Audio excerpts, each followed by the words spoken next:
ಯಾರು ಇಲ್ವಲ್ಲ ನೀವಾದ್ರೂ ಬಂದ್ರಲ್ಲ. ಹಲೋ, ಒಳಗಡೆ ಬನ್ನಿ. ಏನ್ ರಿಯಾಕ್ಷನ್ ಇಲ್ವಲ್ಲ? ಅರೆ ಬನ್ನಿ ಸರ್, ನಿಮ್ ಶೀಲಕ್ಕೆ ನಾನು ಗ್ಯಾರಂಟಿ ಇದೀನಿ. ಅರೆ ಬನ್ನಿ ಸರ್. ಅಂದ್ರೆ ಮೊದ್ಲು ಹುಡುಗರನ್ನ ನೋಡಿ ಹುಡುಗಿರು ಎದುರ್ಕೋತಾ ಇದ್ರು, ಆದ್ರೆ ಈಗ ಹುಡುಗಿರ್ನ ನೋಡಿ ಹುಡುಗರೇ ಎದುರ್ಕೋಬೇಕಾದ ಕಾಲ ಬಂದಿದೆ. ಪ್ರಾರಬ್ಧ. ನಿಮಗೆ ಸಿಕ್ಕಾಪಟ್ಟೆ ಲಕ್ಕಿದೆ ಸರ್. ಅದರಲ್ಲೂ ಮದುವೆ ವಿಚಾರದಲ್ಲಿ ಸಿಕ್ಕಾಪಟ್ಟೆ ಇದೆ ಸರ್. ಹೆಂಡತಿ ನಿಮ್ಮನ್ನ ಬಿಟ್ಟೇ ಹೋಗಲ್ಲ. Made for each other sir.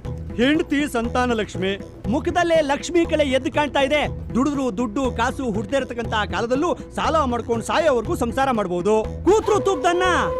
ಒಟ್ಟಲ್ಲಿ ಟೋಟಲ್ ಆಗಿ ಹೇಳ್ಬೇಕು ಅಂದ್ರೆ ಹೆಂಡತಿ ಕಾಸಲ್ಲೇ ತಿನ್ನೋ ಯೋಗ ಇದೆ. ಪರವಾಗಿಲ್ಲ ಮೇಡಮ್, ಹೇಳ್ತೀನಿ ಮೇಡಮ್, ನಿಮ್ಮ ಲೈಫು ಮೊದಲು ಮೊಲದಷ್ಟು ಸ್ಪೀಡಾಗಿ ಹೋಗ್ತಾ ಇತ್ತು. ಆದ್ರೆ ಯಾವನೋ ಒಬ್ಬ ಅಯೋಗ್ಯನಿಂದ ಆಮೇನಡಿಗೆ ಆಗೋಗ್ಬಿಟ್ಟಿದೆ. ಶಾಂತಿ ಇಲ್ಲ, ಮನಸ್ಸಿಗೆ ನೆಮ್ಮದಿ ಇಲ್ಲ. ಮದುವೆ ವಿಚಾರದಲ್ಲಂತೂ ನಿಮಗೆ ಗಂಡತ್ರ ಕಾದಿದೆ. ಒಬ್ಬ ಅಪ್ಪಟ ಬಂಗಾರದಂತ ಪೋಲಿ ಹುಡುಗ ನಿಮ್ ಹಿಂದೆ ಬೀಳ್ತಾನೆ. ಬಾಯಿ ಬಿಟ್ರೆ ಅಂಬಾನಿ ಅರ್ಮಾನಿ ಕಿರ್ಮಾನಿ ಅಂತಾನೆ.